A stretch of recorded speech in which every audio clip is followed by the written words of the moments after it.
Hi there, this is going to be a review of the Lenovo Yoga 710. Unveiled at MWC in February 2016, it comes in three screen sizes: 11 inches, 14 inches and 15 inches. The model here is the 14-inch variant. This is a successor to the Lenovo Yoga 700, but this is more than just a simple under the hood spec bump. It comes with an Intel Skylake 6th generation Core i7-6500U processor with the base clock speed of 2.5 GHz with turbo boost up to 3.1 GHz, 8 GB of DDR4 RAM, 256 GB M2 SSD on a SATA 3 interface, an NVIDIA GeForce 940MX GPU, a 14-inch 1080p touch IPS display, 802.11 AC and Bluetooth 4.1. On the left side we have a power jack, a charging indicator light, an SD card slot, a headphone microphone combo jack and a small pinhole for accessing the recovery mode. On the right side there is a power indicator light, the power button, a micro HDMI port and two USB 3.0 ports. The last USB port is an always on port that you can use to charge your phone even when the laptop is off. On the front there is nothing, and on the back there are plenty of ventilation holes and really solid hinges. Now since this is a yoga machine, the screen can fold all the way backwards, so you have your usual modes: laptop mode, presentation mode, tent mode and the tablet mode. The laptop is 17.3 mm thick and it weighs in at 1.55 kilograms, which makes it thinner and lighter than the current 2015 13-inch MacBook Pro. Of course, it's a bit heavy for one-handed use as a tablet, but feels light enough to use in tablet mode sitting on a couch. The keyboard has two levels of backlighting, which isn't very evident when the lights are on, so one doesn't really need backlighting in a well-lit room, unlike some other laptops. Now, the keyboard is fantastic to type on, and it's very similar in feel to that of the MacBook Pro.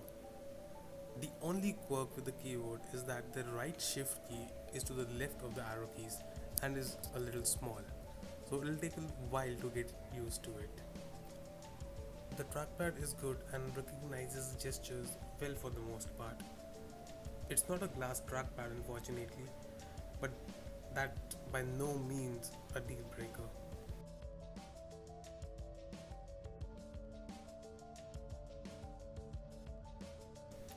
Because the entire body is made of aluminium, there's no flex on the keyboard, or rather anywhere on the laptop.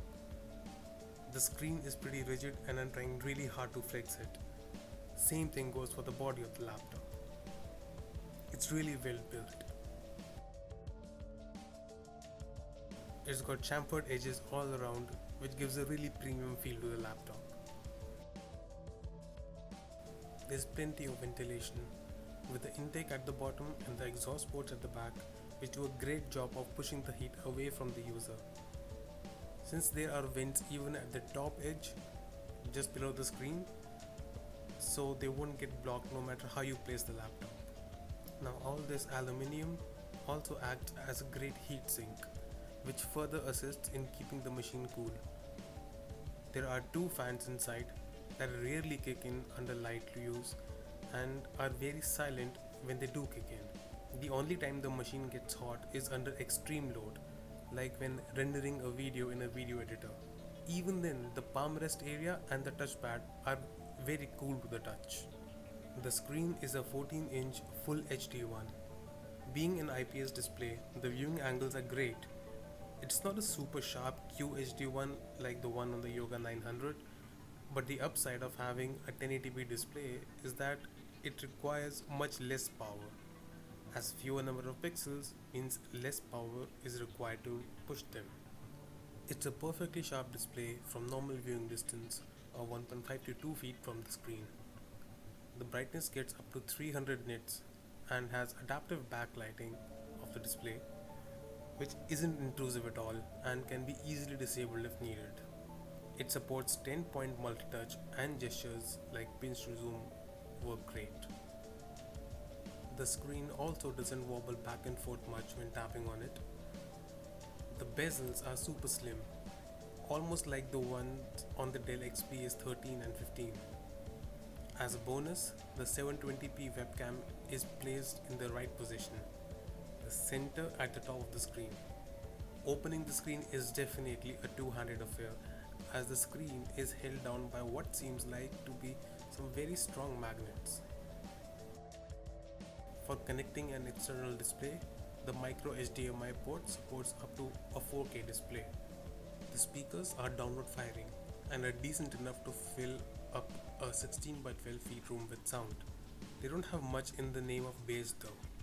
It also comes with Dolby Surround software and it does a surprisingly good job of making a virtual sound effect. I didn't know about this initially and I kept getting up to look outside the window, wondering where certain sounds were coming from when I would be watching videos on it.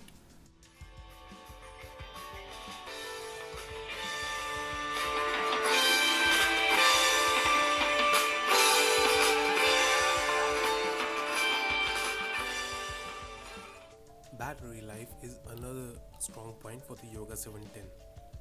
It comes with a 53 watt hour battery, and with screen brightness at around 60%, I've been getting around 8 to 9 hours of light web browsing combined with some MS Office work and a few YouTube videos.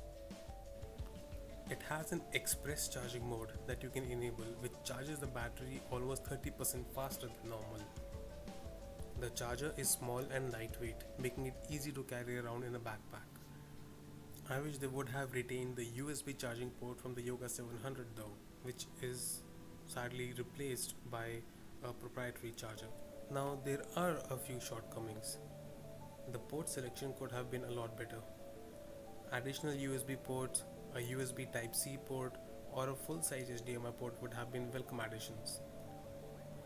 Now coming to the price.